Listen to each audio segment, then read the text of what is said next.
श्रीमद् भागवतम अध्याय 13 धृतराष्ट्र द्वारा गृह त्याग। श्री सूत गोस्वामी ने कहा, तीर्थ यात्रा करते हुए विदुर ने महर्षि मैत्रेय से आत्मा की गति का ज्ञान प्राप्त किया और फिर वे हस्तिनापुर लौट आए। वे अपेक्षानुसार इस विषय में पारंगत हो गए।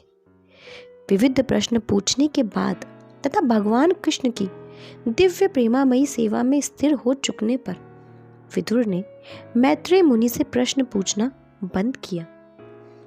जब उन्होंने देखा कि विदुर राजमहल लौट आए हैं तो महाराज युधिष्ठिर, उनके छोटे भाई धृतराष्ट्र, सात्विकी, संजय, कृपाचार्य, कुंती, गांधारी, द्रौपदी, सुभद्रा, उत्तरा, कृपि, कौरवों की अन्य पत्नियां तथा अपने अपने बच्चों के साथ स्त्रियों समेत सारे निवासी सभी अत्यंत हर्षित होकर तेजी से उनकी ओर बढ़े।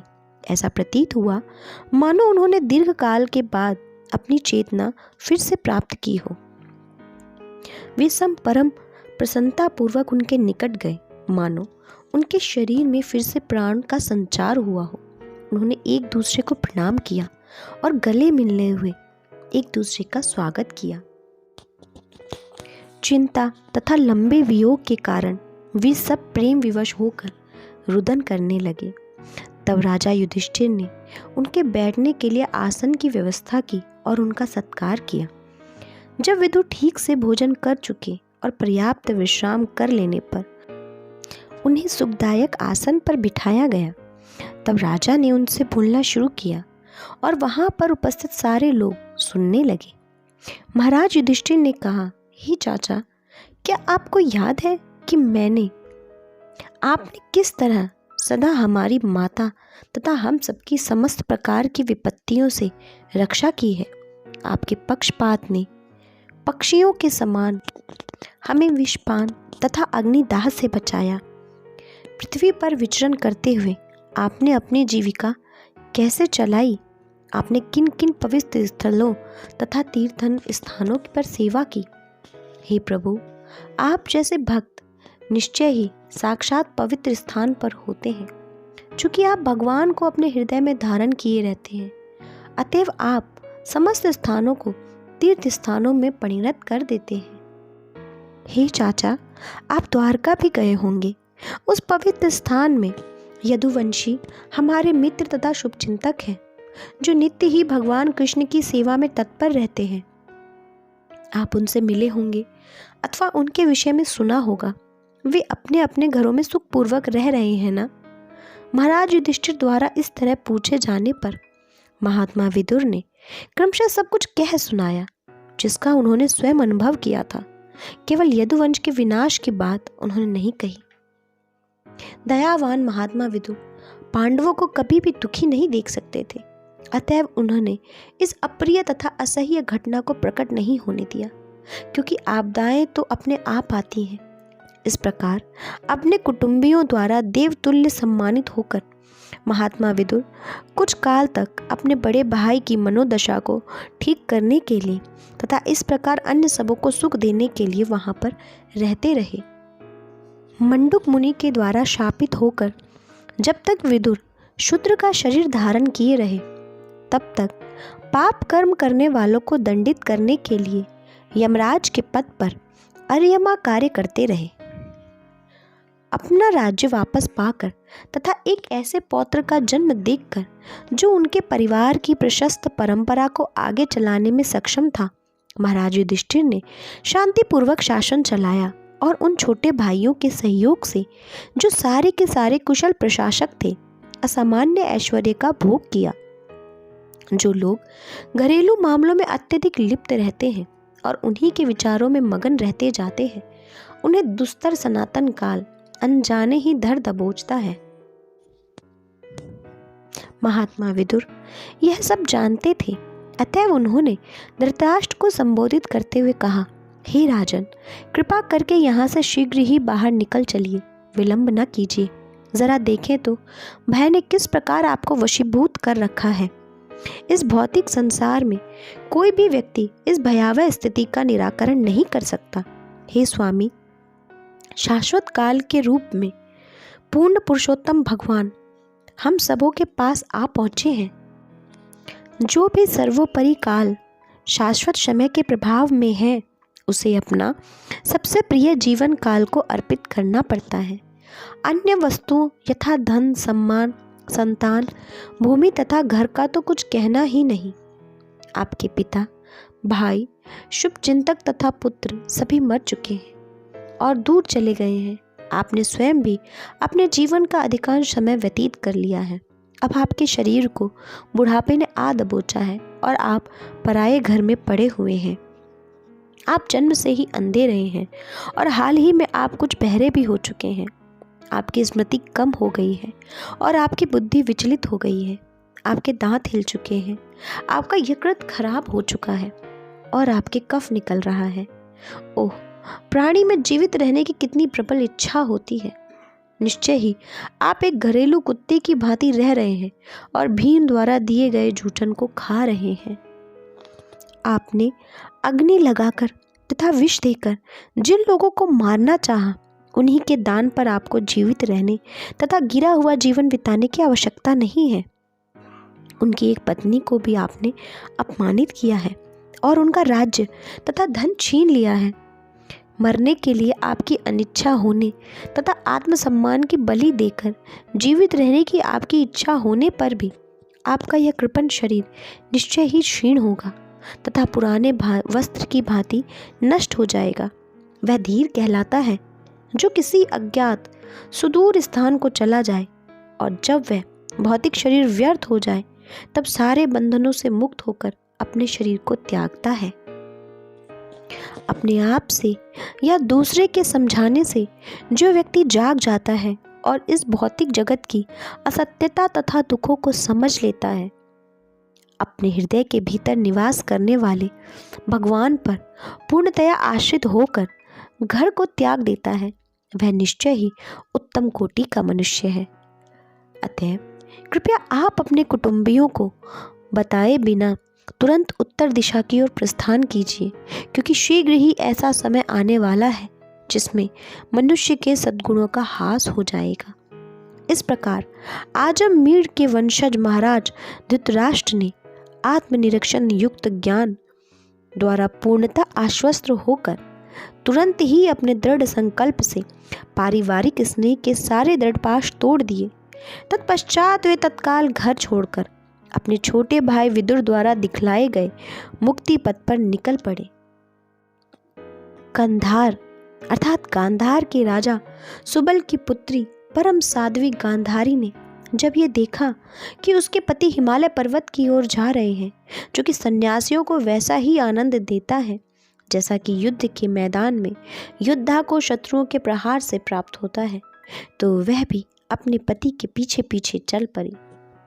अजात शत्रु महाराज युधिष्ठिर ने वंदना करके, सूर्यदेव को अग्नि यज्ञ अर्पित करके तथा ब्राह्मणों को नमस्कार करके उन्हें अन्न, गाय, भूमि तथा स्वर्ण अर्पित किया। अपने नैतिक प्रातःकालीन कर्म किए। तत्पश्चात वे गुरुजनों का अभिवादन करने के लिए राजमहल में प्रविष्ट हुए, किंतु उन्हें ना तो उनके ताऊ मिले, ना ही राजा सुबल की पुत्री गांधारी। चिंता से पूरित महाराज युधिष्ठिर संजय की ओर मिले, जो वहां बैठे थे, और उनसे पूछा, हे संजय, हमारे वृद्ध ताऊ कहाँ गए? मेरे शुभचिंतक चाचा विदुर तथा अपने सभी पुत्रों के निधन से अत्यंत शोकाकुल माता गांधारी कहाँ है? मेरे ताऊ धृतराष्ट्र भी अपने समस्त पुत्रों तथा पौत्रों के मृत्यु के कारण शोकार्त थे। निसंदेह मैं अत्यंत कृतज्ञ हूँ। अतएव क्या वे मेरे अपराधों को अत्यंत गंभीर मानकर अपनी पत्नी सहित गंगा में कूद पड़े हैं? जब मेरे पिता पांडु की मृत्यु हो गई और हम सभी छोटे छोटे बालक थे, तो इन दोनों चाचा ताऊ ने हमें समस्त प्रकार के विपत्तियों से बचाया है। वे सदैव हमारे शुभचिंतक रहे। हाय, वे यहाँ से कहाँ चले गए?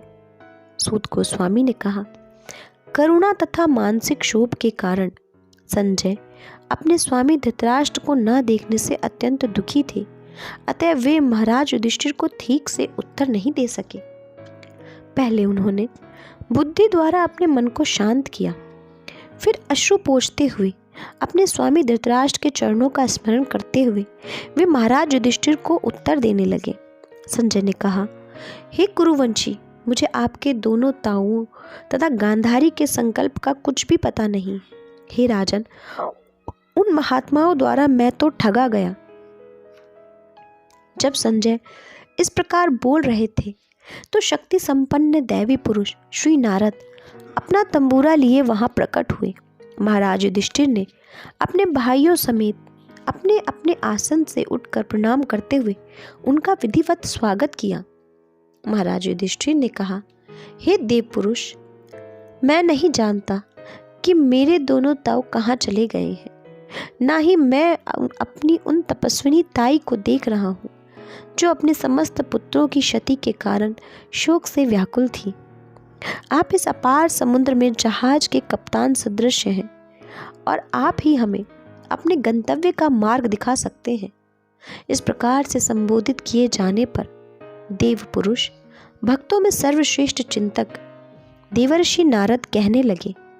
श्री नारद ने कहा, हे धर्मराज, आप किसी के लिए शोक मत करो, क्योंकि सारे लोग परमेश्वर के अधीन हैं। अतएव सारे जीव तथा उनके नेता अपनी रक्षा के लिए पूजा करते हैं। वे ही सबों को आसपास लेकर आते हैं और उन्हें विलग भी करते हैं। जिस प्रकार बैल एक लंबी रस्सी से नाक से नत्थी होकर बंधन में रहता है, उसी तरह मनुष्य जाति विभिन्न वैदिक आदेशों से बंधकर परमेश्वर के आदेशों का पालन करने के लिए बद्ध है। जिस प्रकार खिलाड़ी अपनी इच्छा अनुसार खिलौनों को सजाता तथा बिगाड़ता है, उसी तरह भगवान की परम इच्छा मनुष्यों को पास पास लाती है और उन्हें विलग भी करती है। हे राजन, सभी परिस्थितियों में, चाहे आप आत्मा को नित्य मानो अथवा भौतिक देह को नश्वर, प्रत्येक वस्तु को निराकार परम सत्य में स्थित मानो या प्रत्येक वस्तु को पदार्थ तथा आत्मा का अकथनीय संयोग मानो, वियोग की भावनाएं केवल मोहजनित स्नेह के कारण है, इसके अतिरिक्त कुछ भी नहीं। अतएव तुम आत्मा को ना जानने के कारण उत्पन्न अपनी चिंता छोड़ दो। अब आप यह सोच रहे हैं कि वे असहाय जीव तुम्हारे बिना किस तरह रहेंगे। 5 तत्वों से निर्मित यह स्थूल भौतिक शरीर पहले से ही सनातन काल, कर्म तथा भौतिक प्रकृति के गुणों के अधीन है, तो किस तरह से यह अन्यों की रक्षा कर सकता है, जबकि यह स्वयं सर्प के मुंह में फंसा हुआ है। जो बिना हाथ वाले हैं, जो हाथ वालों का शिकार है, जो पांव से विहीन है, वे चौपायों के शिकार है, निर्बल सबल के भोज्य हैं। और सामान्य नियम यह है कि एक जीव दूसरे जीव का भोजन बना हुआ है। अतएव हे राजन, तुम्हें एकमात्र परमेश्वर को देखना चाहिए, जो अद्वितीय है, जो विभिन्न शक्तियों से साक्षात प्रकट होते हैं और भीतर बाहर दोनों में है। वे ही पूर्ण पुरुषोत्तम भगवान श्री कृष्ण सर्वभक्षी काल के वेश में अब संसार से द्वेषी लोगों का सर्वनाश करने के लिए पृथ्वी पर अवतरित हुए हैं। भगवान ने देवताओं की सहायता करने का अपना कर्तव्य पहले ही पूरा कर दिया है और जो शेष है उसके लिए वे प्रतीक्षारत हैं। आप सभी पांडव तब तक प्रतीक्षा कर सकते हो जब तक भगवान इस धरा पर उपस्थित हैं। हे राजन, आपके ताऊ धृतराष्ट्र, उनके भाई विदुर, उनकी पत्नी गांधारी हिमालय के दक्षिण की ओर गए हैं, जिधर बड़े बड़े ऋषियों के आश्रम हैं। यह स्थान सप्त स्रोत यानी कि 7 द्वारा विभाजित कहलाता है, क्योंकि यहाँ पर पवित्र गंगा नदी का जल 7 शाखाओं में विभाजित किया गया है। ऐसा महान सप्त ऋषियों की तुष्टि के लिए किया गया था। इस समय सप्त स्रोत के तट पर धृतराष्ट्र नित्य 3 बार प्रातः, दोपहर तथा संध्या समय स्नान करके, अग्निहोत्र यज्ञ संपन्न करके तथा केवल जल पीकर अष्टांग योग का अभ्यास करने लगे हैं। इससे मनुष्य को मन तथा इंद्रियों पर संयम रखने में सहायता मिलती है और वह पारिवारिक स्नेह संबंधी विचारों से सर्वदा मुक्त हो जाता है। केवल जल पीकर अष्टांग योग का अभ्यास करने लगे हैं।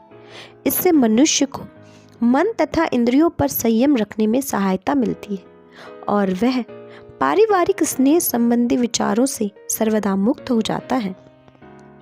जिसने यौगिक आसनों तथा श्वास लेने की विधि को वश में कर लिया है, वह अपनी इंद्रियों को पूर्ण पुरुषोत्तम भगवान के प्रति मोड़कर भौतिक प्रकृति के गुणों अर्थात सत्व गुण, रजोगुण तथा तमोगुण के कल्मश के प्रति निर्लिप्त बन जाता है।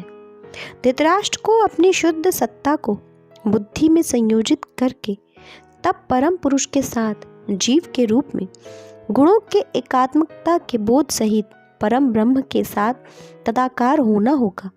घटाकाश के से मुक्त होकर आध्यात्मिक आकाश ऊपर तक उठना होगा।